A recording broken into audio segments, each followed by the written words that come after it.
Hello, everybody. This is John Hope Bryant, founder, chairman, and chief executive officer of Operation Hope, and also Bryant Group Ventures, author of How the Poor Can Save Capitalism, a bestseller, and Love Leadership, the new way to lead in a fear-based world. And certainly what we're living in these days is a fear-based world. Also a bestseller. This is a work day time for a lot of people who are subscribers, so you may not be able to go live. If you do go live, and there are people around the world watching, so different time zones. I'm in Africa, by the way. You do go live, please put your comments down below, and I will respond in real time to you. Otherwise, I'll respond post.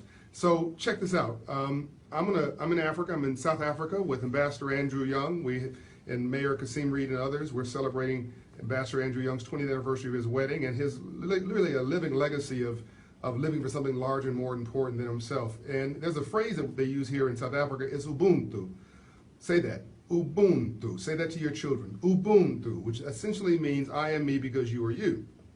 So let me translate that to my most important leadership lesson. The most important thing that I can say to you about leadership. And hey, Alice Stanley, I think the first time you've joined me in one of these live broadcasts, which is now over 500,000 viewers, by the way. My most important leadership rule at Operation Hope and growing a movement of 5,000 partners in 4,000 inner city schools, 2 million plus clients, $2.5 billion invested in inner city and underserved neighborhoods, really sparking a movement around civil rights.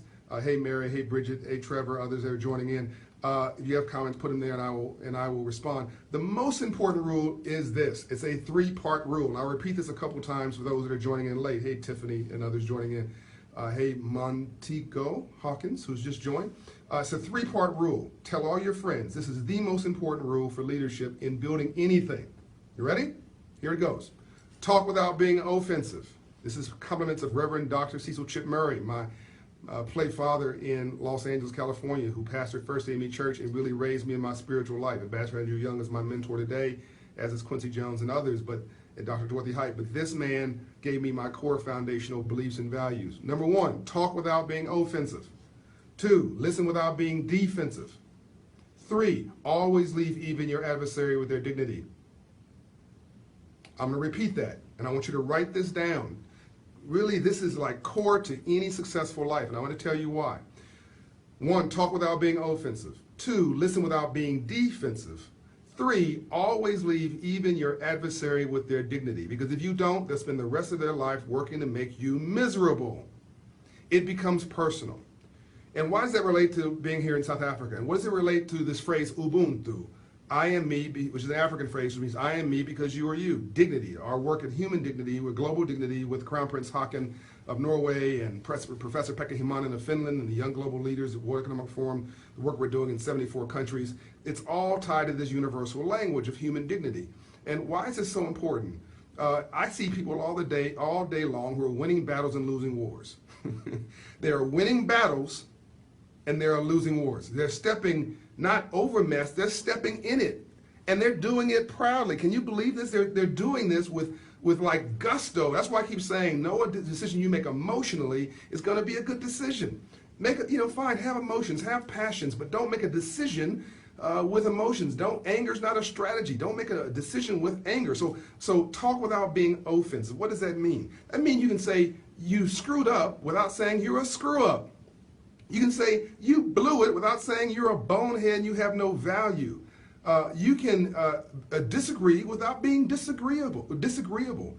It's so important to talk without being offensive. You can make your own case without destroying somebody else's. You can be right and they can be right too in their own context. But in order to do that, you've got to be comfortable in your own skin. It's another video I'm going to do just on my most important asset, by the way. I think it's just being reasonably comfortable in your own skin. And I would suggest that is a journey that you must take. But talk without being offensive. And so many people in power feel like they need to bludgeon somebody into submission. They got to be right and they got to make you wrong.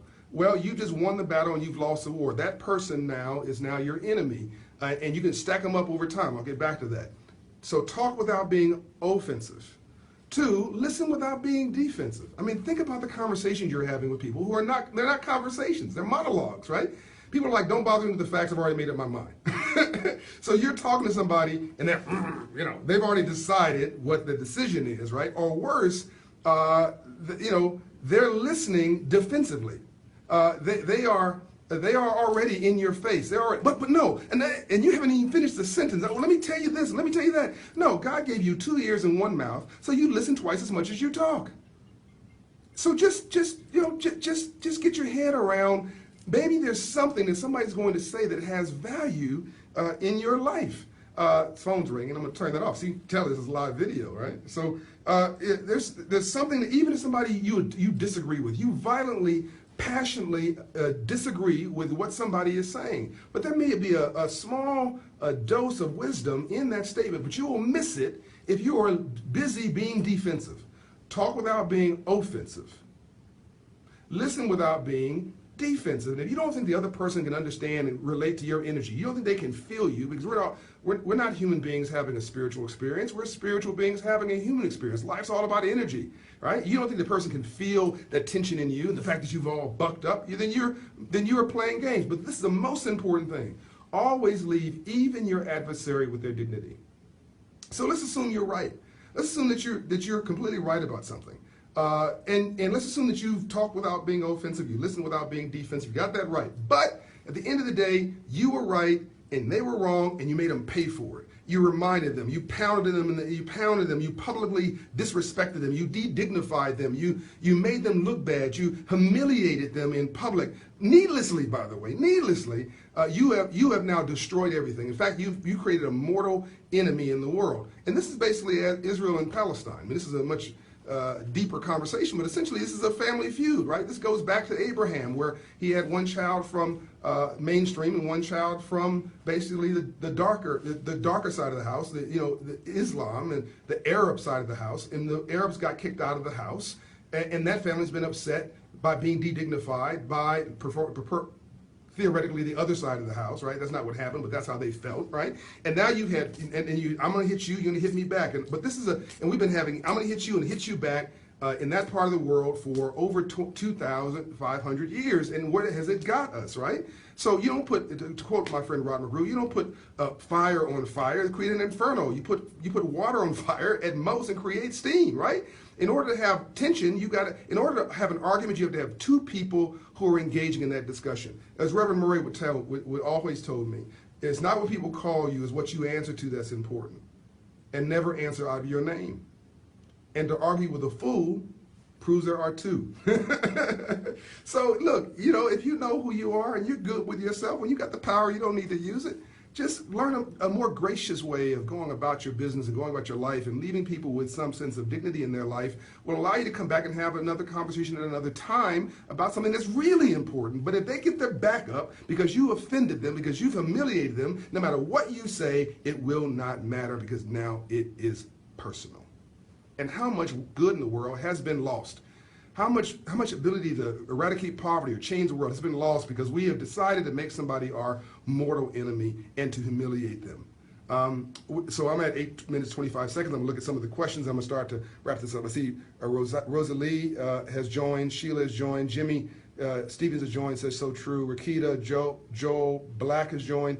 Good morning. Keep it up. Thank you. Tiffany, yes, yes, yes. Irish, good morning. Maria has joined, et cetera, et cetera. A long group of people who have joined this conversation. I hope you found this useful and helpful. 3 rules for leadership: talk without being offensive, listen without being defensive, and always leave even your adversary with their dignity, because if you don't, they'll spend the rest of their life working to make you miserable.